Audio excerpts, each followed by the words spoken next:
Right, welcome back to another quick video. I just thought I'd have a little look whether it's worthwhile using TrailForks instead of Strava. I'm not going to go into huge amounts of detail on it because I haven't used it extensively, but there are kind of three main features, if you like, of TrailForks, and they are ride recording, exploring, and then giving something back. So first of all, you've got ride recording. So switch the app on, go to the map screen, press the multi-function button at the top. There's three functions for this, so you press the yellow button and you can see that you can record a ride, you can write a ride log, or you can add a photo. We'll come on to those in a minute, but if you select record a ride, it then kind of kicks the GPS into action, and once it's synced up with the satellites, it starts recording, and then you just record a ride as you would with any other app on your phone. When you finish recording, you then get those typical sort of options. You can give it a name, you can actually synchronize it to Strava if you so wish, you can set it as private or public, all those kind of things, and you can then go and add some photos and do stuff. So pretty standard ride recording stuff. The second one, which was exploring, so when you open up the map, you'll see straight away all the kind of hot spots all over your region, and these little squares that you can see, some bigger and smaller than others, actually sort of trail hotspots, if you like. And when you click on one and you zoom into it, you can then see a number of trails, different sort of segments that might be available on those different trails, and then you can find information about them. So click on a region to start with, and then when you go into that region, it'll show you a little bit of information about it, maybe a couple of photos, tell you what the trail's like, that kind of stuff.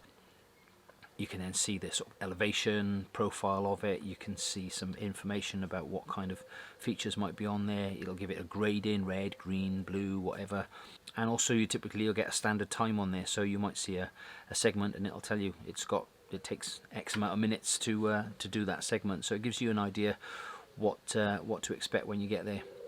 And if you find somewhere that you like, you can add whole regions or just trails or routes all to a wish list, or you can just add your favorites to something so you can quickly have a shortcut to go to your favorite trails.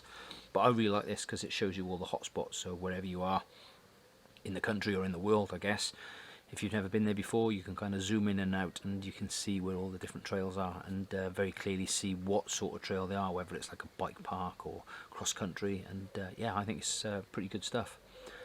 And the third feature that I think is kind of sets it apart from most of the other apps that I've seen so far is you get the opportunity to be able to give something back.